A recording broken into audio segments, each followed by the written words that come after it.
Hi, Anthony David is my name, aka Chidav, and guess what? I am on the 12k yam in sack field, and it is 3 months already. So, this is 3 months into the establishment of a yam in sack, and I tell you, the field is already looking so super cool.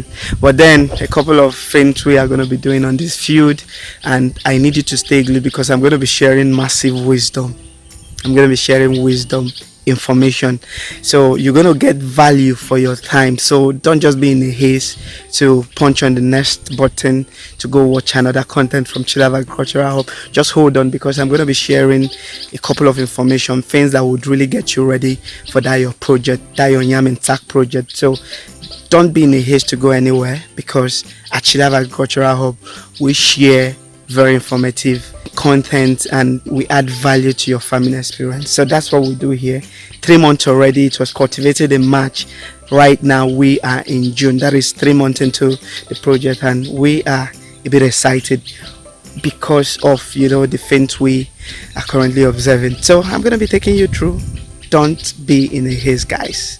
Peace.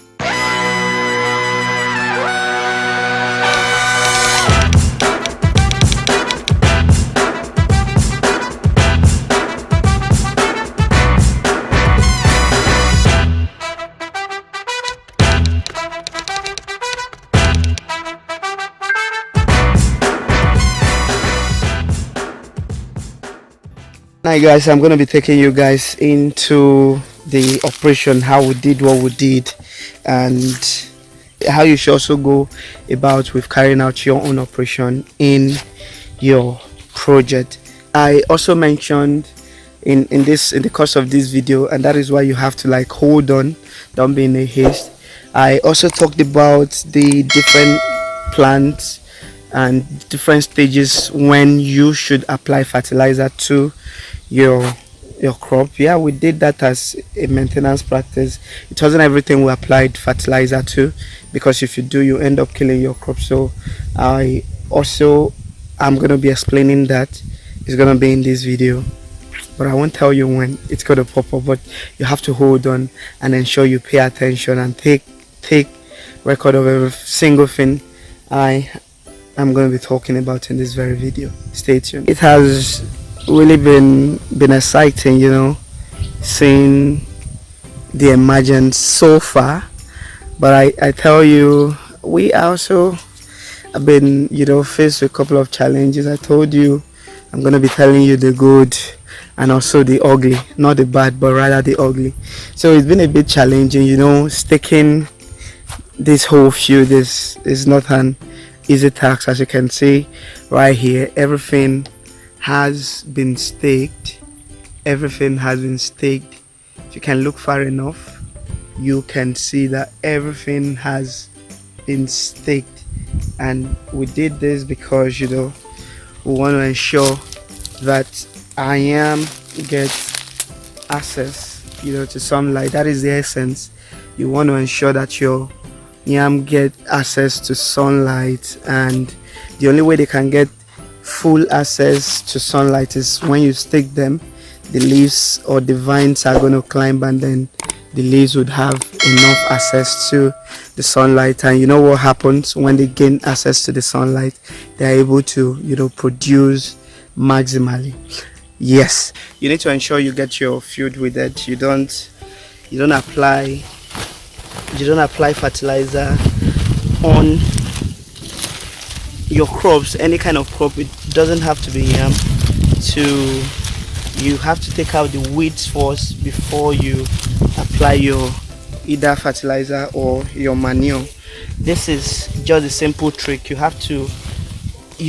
wouldn't want to empower the same thing that competes with your crop and then reduce the viability of the crop. So why would you want to empower it? Why would you want to give it food or nutrient? So all you need to do is you ensure you take out the weeds first, and then you apply your fertilizer after that. All right, so that's what we are going to be doing. As you can see, that's what we are going to be doing here. All right, peace. Guys, I need you to know this. When you are applying your fertilizer, there's something you must always take note of. The first thing is you have to consider the age of the plant. Now looking at this is just a margin. Okay, so how am I going to say it is yet to fully acclimatize to the environment? So if you then apply fertilizer to this very tender plant or yam, you're going to kill it because it's still very tender. So all you need to do is you ensure it is fully grown. It is close to what we have here, fully grown, well established, the roots are well established before you can then think of applying your fertilizer. Okay, this is another case scenario. As you can see, this still very tender. We cannot afford to kill it, so we're going to leave it out to grow, fully grow, develop enough leaves. Then when you apply your fertilizer, it can fully utilize it. For now, it's going to give it a bit of shock and then kill it. So that's why you have to be very mindful. You have to be very mindful when you apply your fertilizer. All right, so we are still continuing with the application process. I just need you to stay glued and pay attention to what we're doing. Okay, so let me show you this very quickly, though there's a video on that. When you are applying, just ensure you go some 10 centimeters, 7 centimeters away from the stem of the yam. That way the fertilizer doesn't come in contact with the vine, because the fertilizer is corrosive. It's gonna damage the vine if it comes in contact with the vine of the yam. So that is why you have to go about 7 to 10 centimeters away from the root or the vine of the yam. So, and then you apply here in a very small quantity. Okay, something like this, and then we are good. So I'm not going to be applying on this again because it already has been applied on. So that's the disadvantage I need you to pay attention to when you are applying your fertilizer. So it's not such a tedious thing.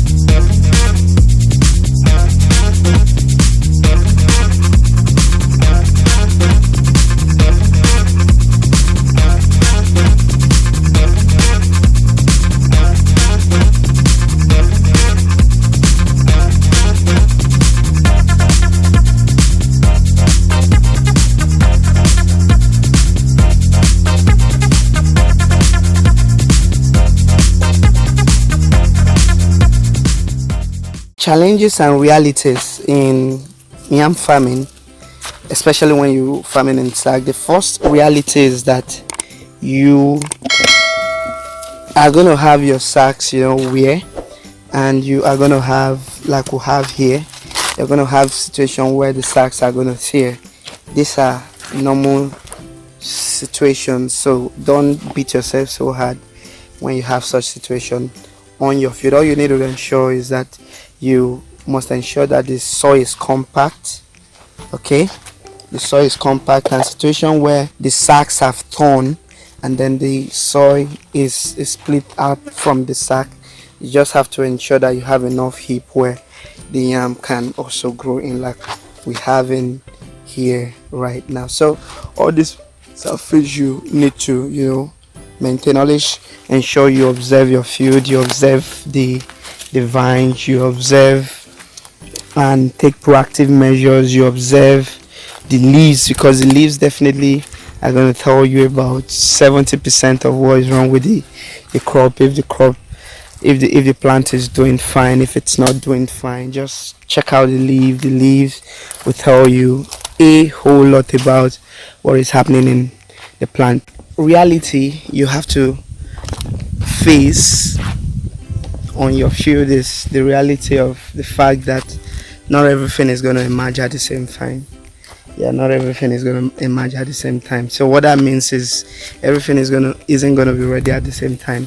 And the reason for the disparity in emergence is simply because different part of yam, emerge at different times. So the head region is going to emerge for the mid region would most likely follow, and then the tail end of the yam would most likely follow the mid region. So all these things happen because of the part you are cultivated, because of the nature of what we used.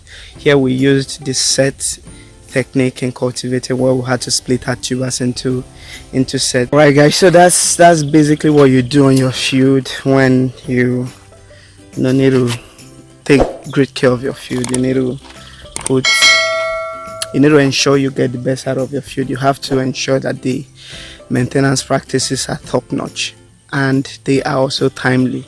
One thing is for you to maintain your field, another thing is for you to ensure that the timing of the maintenance operations are right. Okay, so basically I kind of showed you the kind of plant you need to apply your fertilizers to. You don't just apply fertilizer to the yam at any certain stage. You have to observe and consider certain things before you go about with the application of the fertilizer. So these are the basic things you have to put into consideration prior application of your fertilizer. But in all, you need to ensure that everything is timely and you do it right. So guys, I gotta go right now. Stay tuned for more videos, and if you haven't subscribed to my channel yet, I need you to turn on the notification bell and do well to hit on the subscribe button.